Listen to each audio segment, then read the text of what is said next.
Hello everyone, Phoenix Knight here. Welcome to the channel, and welcome to the end of June recap.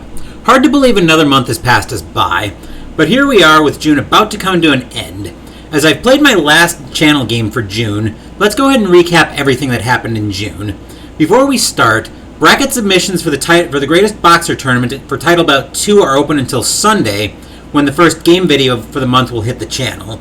With that, let's start the recap with the first game of the month, which was a debut game on the channel in Massive Darkness 2.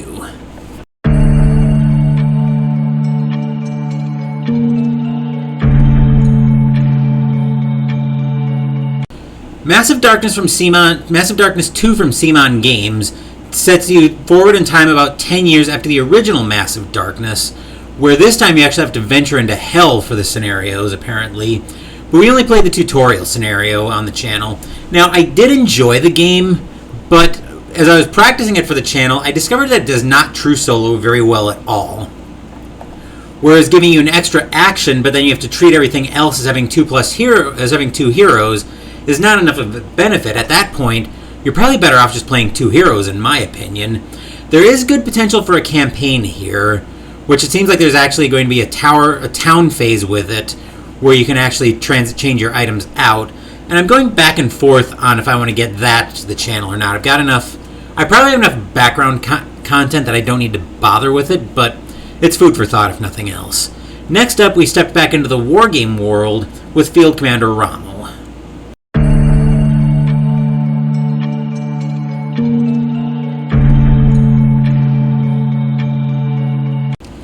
Field Commander Rommel from Danversen Games once again dumps you into the story of Erwin Rommel and his scenarios during World War II.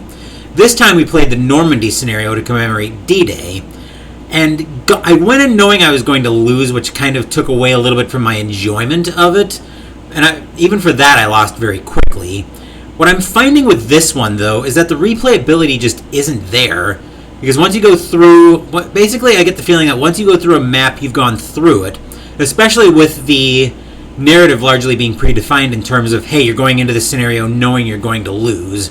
I originally had El Alamein scheduled for November as well, but I think I'm going to swap that out again with the narrative being largely predefined, since that looks like it's going to be more of the same from the D-Day scenario. Ultimately, I think this one's probably going to land in my sell pile, where I'm going to end up getting rid of it at some point.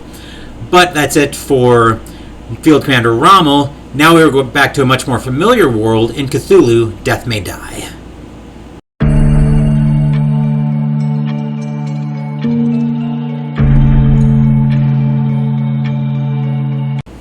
Cthulhu, Death May Die from CMON Games dumps us back into the world of the Cthulhu mythos, where instead of running away from the Ancient One, we actually get to punch it in the mouth, I guess. Whatever we describe it as being there. This time we played through the Tomes of Horror scenario, taking on Cthulhu. We had Tina, Fleur, Fatima, and the Kid as our investigators for that scenario. Fatima and the Kid were both defeated. Fleur managed to be the heroine for the scenario, and it was another great fun scenario. So this is one I see getting to the channel again and again, when I can find time in the content schedule for it. But we had another debut game next on the channel, as we paid a visit to the West Front for Tank on Tank West Front.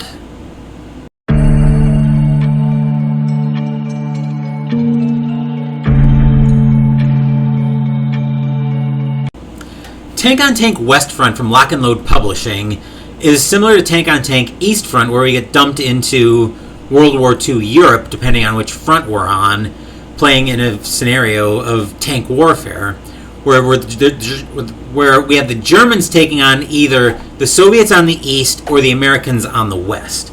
Or there are scenarios where you need both expansions, where I think you need copies of both games, where I believe the Americans and Germans would team up against the Soviets, but I don't remember how exactly all of that works out. But this is a good, simple war game, which was very good for a starting war gamer like yours truly. There's definitely a lot of replayability in both of these tank-on-tank games, with all the various scenarios that there are in there. And in addition, there's also an ability to be able to customize your own scenarios. I believe it's with like 200 points, and they assign a point value to each tank. But I forget exactly how all that works out. Like I said, there's enough with the preset scenarios just to sink your teeth into with that. But that's it for Tank on Tank West Front. Now we had another background campaign essentially in Harry Potter Hogwarts Battle.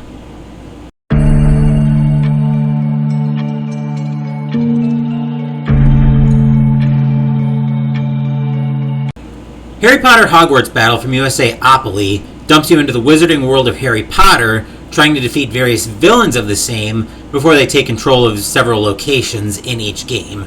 We played through Game 2 with Hermione and Neville, which was another fairly easy win, so that campaign will be on to Game 3 next.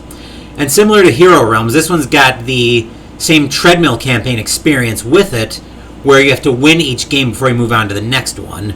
So I've actually introduced the same anti-treadmill campaign rules that I have for Hero Realms, where if we lose a game twice or a total of 4 times over the entire campaign, that campaign will come to an end. Just because I don't want to have to deal with that treadmill campaign experience of being stuck on a game. But that's it for Harry Potter Hogwarts Battle. Next up, we ventured back to the Eastern Front of World War II Europe for the 8th game on my TAC Up Wargaming list, Absolute War, the Russian Front, 1941 to 45.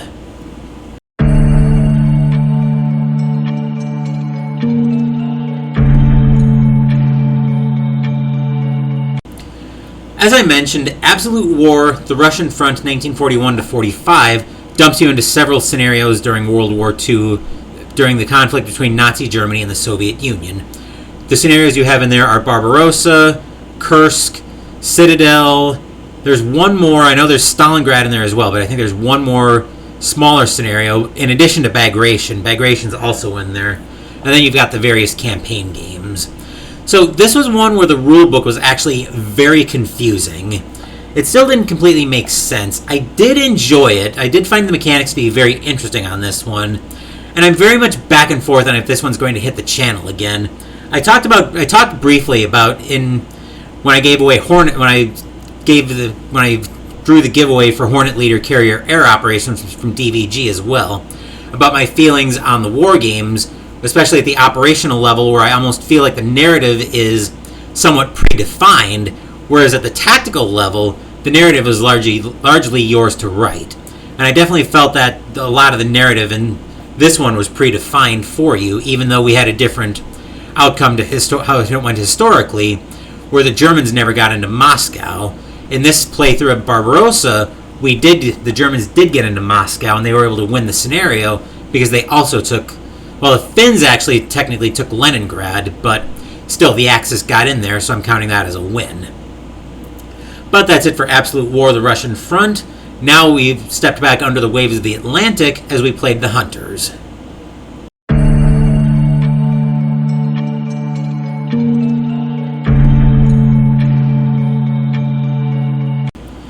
The Hunters from GMT Games, or Consim Press, dumps you, like I said, into a submarine, into a German U-boat during World War II.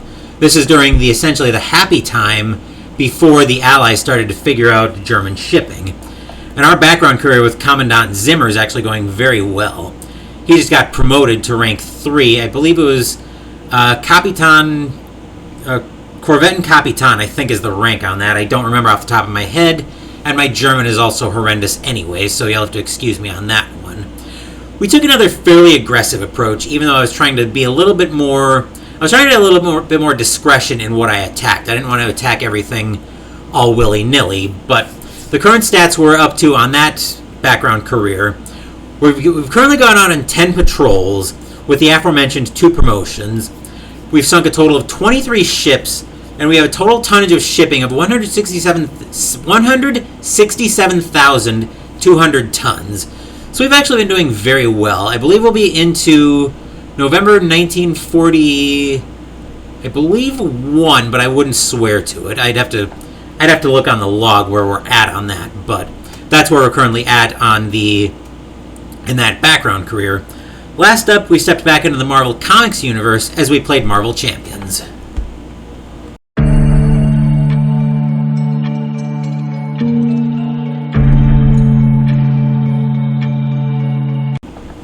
Marvel Champions from Fantasy Flight is another of the living card games, where this time you build decks around heroes in the Marvel Comics universe and try to defeat a villain in the same.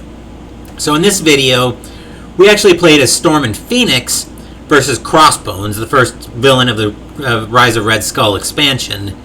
I've been enjoying Storm, as I played her a couple times in events at my local game store, and not playing Phoenix would have felt like a thematic fail with the channel called Phoenix Knight, but minor details aside. Phoenix ended up being the heroine of that scenario as we did defeat Crossbones, but Storm did serious work before she got taken out in that playthrough. I do need to tweak Phoenix a little bit more because I had some cards in there that she couldn't physically play. She was able to use them for resources, but otherwise, I might have wanted to have the option to play some of those, so I do see this pair coming out again, but like I said, I need to tweak Phoenix before we get to that point. So that's all the games we played on the channel. Now let's recap Mystical Munchies.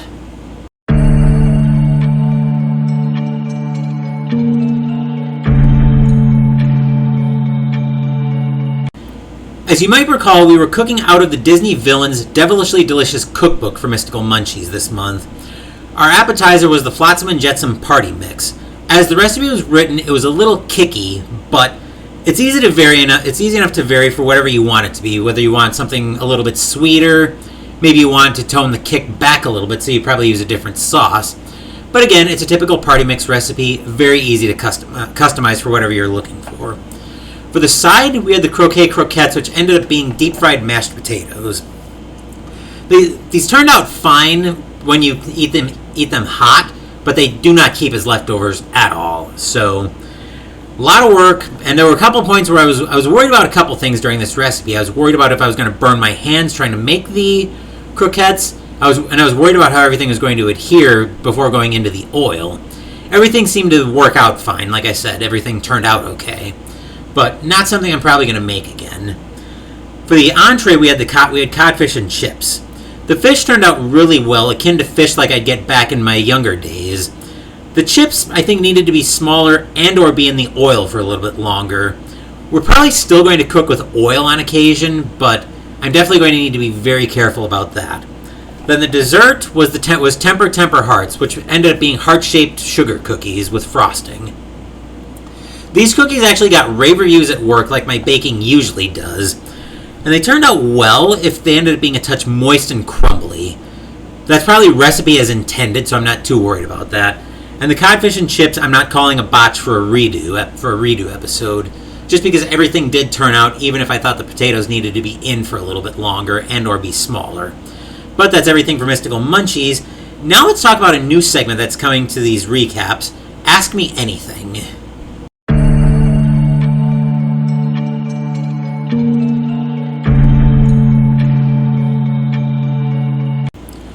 When I first started the channel, I envisioned doing things like sleeving streams and getting games ready to play in a streaming environment with an Ask Me Anything vibe, where you guys could get to know me a little bit more, and maybe I'd get to know you a little bit more. But I was never happy with how technical testing turned out for streaming at the time. Plus, when I moved, I ended up with my computer in the living room and a separate game room. So unless I could get webcams from the computer to the game room, which would involve daisy-chaining a lot of USB extension cables or getting wireless webcams, and then being able to monitor and control the stream from my iPad, I don't think I'm going to get that does not seem like a setup that's conducive to streaming at all. So streaming kind of fell by the wayside for the most part, until my brief but disastrous episode of experiment with Twitch. Still, these monthly recaps do give me a way to do the Ask Me Anything segment, so we're going to start that on these recaps. The way it'll work is on any video from the current recap to the last video for the month. If you have a question you want to ask me, leave it in the comments of any video with an AMA tag so I'll know it's for this segment, and during the monthly recap, I'll mostly answer it. I do reserve the right not to answer if a question is too personal, so just be aware of that. So as an example, if we were to have this Ask Me Anything segment for this recap, the question period would have been from the end of May recap to the Marvel Champions video that went up. So similarly, this will start the first group of questions for the Ask Me Anything segment, and then the last video for the month, the one before I do the recap, will be the end of the questions for that segment. So I'll try to mention when I'm nearing the end of a group of videos. So you guys, so if you have an AMA question that you want in that group in that month's recap, make sure you get it into a video during that time period. Next up, let's talk about the Greatest Boxer Tournament in Title Bout 2.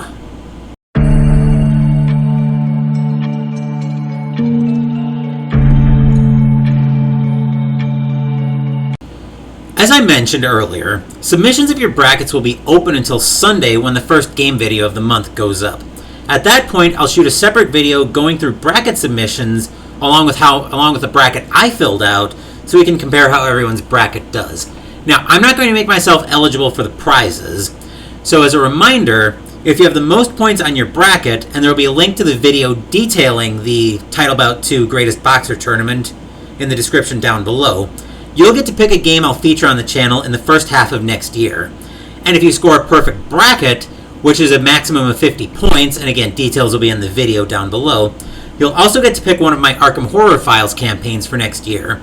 The winter campaign for the card game will be the one campaign that I'm not going to make a valid option for this, just because I'm expecting the finals for the tournament to be Christmas Eve, so I'll need to have everything ready to go basically to start January. There won't be enough time to get everything set up after that.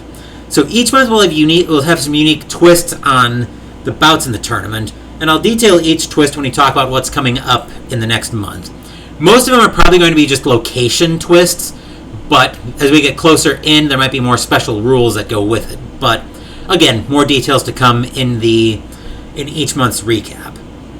So as I mentioned, I'm envisioning the final to be on Christmas Eve, which this year actually is a Sunday.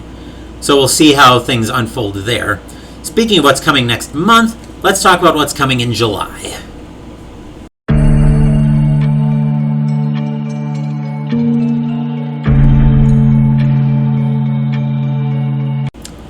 July is one of my favorite non-Mythos months on the channel because we dedicate an entire month to sci-fi games, so we're going to call this Space Month on the channel.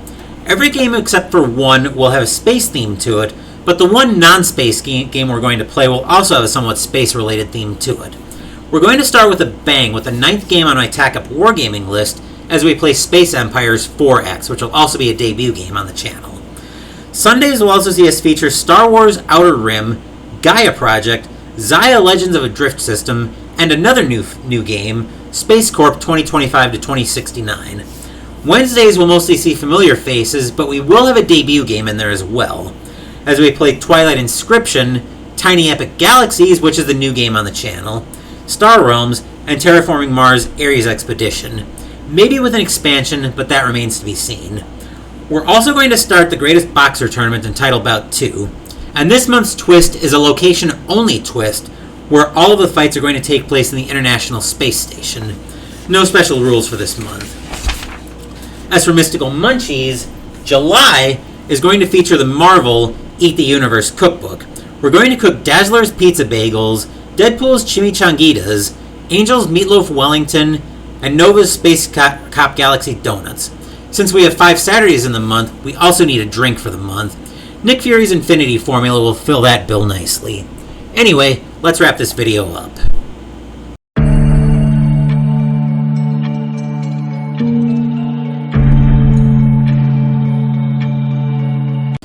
That's the end of June recap. Sunday we're playing Space Empires 4X, game number 9 on my TACUP Wargaming list, and Wednesday we're playing Twilight Inscription. Thank you for watching the video. Please give the video a thumbs up and subscribe to the channel. Be sure to turn on notifications so you get my content. Be well, stay safe, take care of yourselves and your loved ones, and I'll be back with more videos in the future.